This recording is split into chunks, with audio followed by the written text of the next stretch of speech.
Thanks for checking out this video. So I'm going to be going over everything that's coming to Shudder for March. Finally, it looks like my issues with getting the updates on this stuff with Shudder is fixed. Or actually, people from IFC putting it together for Shudder. So something you're going to notice is that this seems to be the new normal, that the amount of films being put onto the service each month is going to be lighter.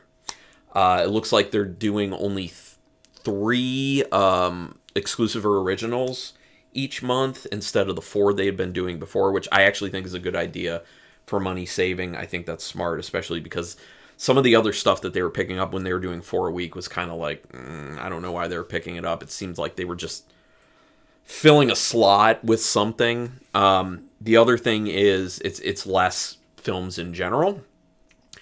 Now, I know that kind of sucks for some people, but you have to think that in order to keep someone like Joe Bob with the financial situation of AMC, this is something they kind of have to do, because I'm going to guarantee that show, The Last Drive-In, is not cheap for them.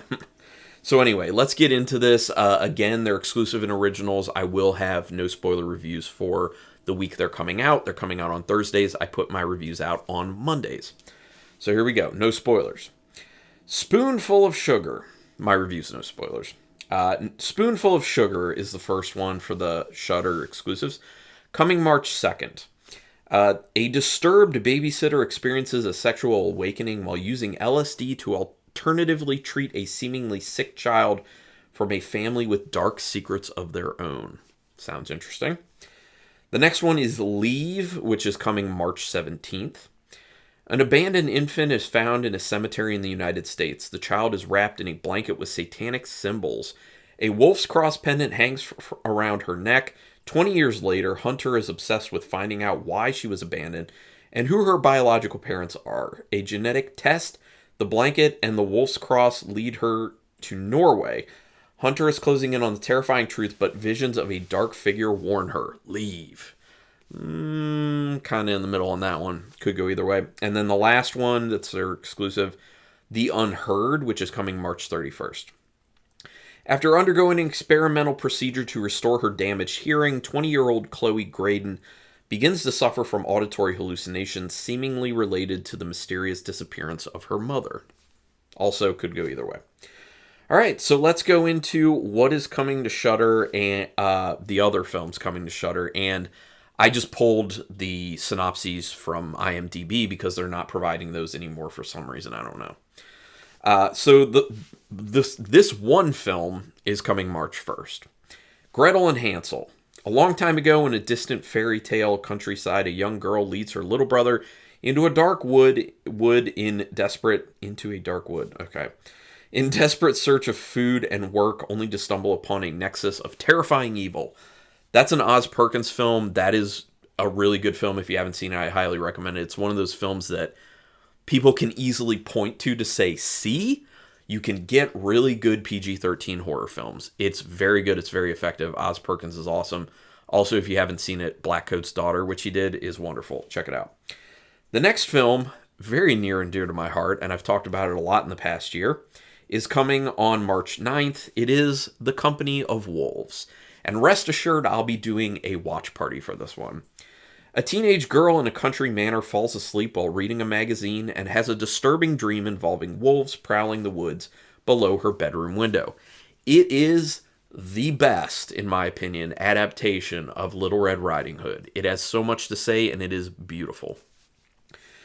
The next film is coming March 13th, Holidays. Holidays is an anthology feature film that puts a uniquely dark and original spin on some of the most iconic and beloved holidays of all time by challenging our folklore, traditions, and assumptions. I saw that back when it came out. I was on it. Some of it's okay, some of it's not that great, so it's The next film is coming on March 20th, Jack Be Nimble. Jack and Dora, abandoned by their parents as babies, are desperate to find each other after years of adoption.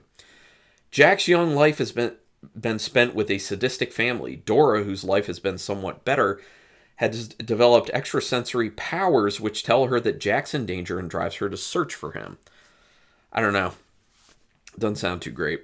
But if you know about it, let me know. The next two films are coming on the 27th.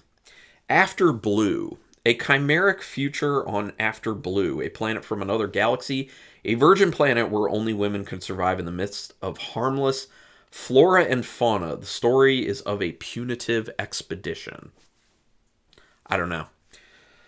And then the other one, they're calling Ultra Pulp, but it has an alternate title, which is Apocalypse After. An abandoned seaside resort, the shooting for a fantasy film about the end of an era wraps up. Two women, both members of the film crew, one an actress, the other a director, Apocalypse and Joy, are on the verge of concluding their love affair. I don't know. Again, if you know about it. These are newer. A bunch of these are like newer films. The next two are coming on March 31st. The Blair Witch Project. I'll read the synopsis anyway because I put it in there. 3 film students vanish after traveling into a Maryland forest to film a documentary on the local Blair Witch legend, leaving only their footage behind. I'm not a fan of found footage. I'm not a fan of Blair Witch Project now, but a lot of people enjoy that.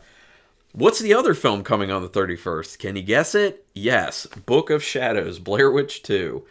A group of tourists arrives in Burkittsville, Maryland after seeing the Blair Witch Project to explore the mythology and phenomenon, only to come face to face with their own neuroses and possibly the witch herself. I haven't seen it. I've heard it's not great. And then there are 3 more films that they had listed at the end that didn't have specific dates to them. They just said, also coming, basically. So I was like, okay, also coming.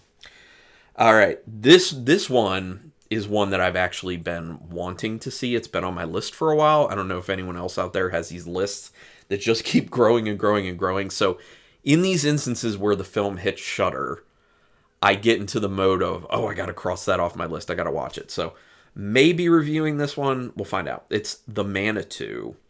A psychic's girlfriend finds out that a lump on her back is a growing reincarnation of a 400-year-old demonic Native American spirit. Sounds quite interesting. It's probably why it's on my list. Then we have, being re-added, I think for the 3rd time at this point over the past few years, John Carpenter's The Fog. If you haven't seen The Fog and you like John Carpenter, what are you doing? The Fog is wonderful. It's one of my favorite John Carpenter films.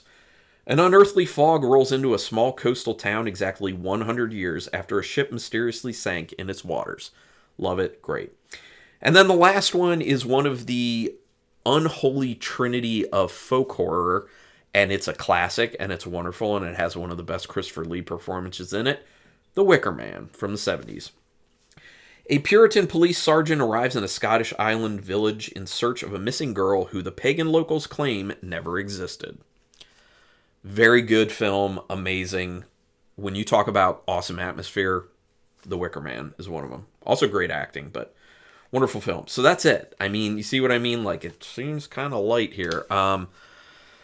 Hopefully, this is something that can be maintained by Shudder, and they're not going to end up cutting down further and further and further. I personally am okay if, like, this is the level they're going to be at with the number of regular films they're introducing each month, plus the number of exclusives and originals they're introducing each month. I think that's okay, knowing the situation that they had to cut a bunch of positions. That said, one of my concerns is that their PR team seems to be cutting corners for Shudder, because I have a feeling that these people with IFC are doing the PR for not just IFC and Shudder, but potentially other companies that are owned by AMC, and in which case, I don't know that Shudder has the ability to kind of like specifically cater PR to people they really should be getting it to. It's getting the job done at the moment, but it makes me a little bit nervous about marketing, basically. But then I guess some people would just say, basically all you need is The Last Drive-In and potentially Creepshow, which, by the way, where is the next season of Creepshow? I think it would be season 4. Where is it? It's been close to a year now, and they put out 2 in 1 year. They did, like, I think the releases were, like, in April and, like, a September or something like that. And then it's been just about a year now since they announced that they were going to do another one, and I've heard nothing, no updates whatsoever. I don't know. I don't know, guys. But anyway, let me know your thoughts on the films that I went over. Which ones should I definitely try to watch? Which ones should I stay away from? Also, what ones are you excited for? And maybe your thoughts on where things are headed, hopefully remaining positive. I'm talking about me. Feel how you want. But anyway, thanks for taking your time to watch this. Do me a favor, hit subscribe, hit the notification bell button, all that jazz. That's the best way to repay me for all this free content. I appreciate that. And until next time, keep it brutal.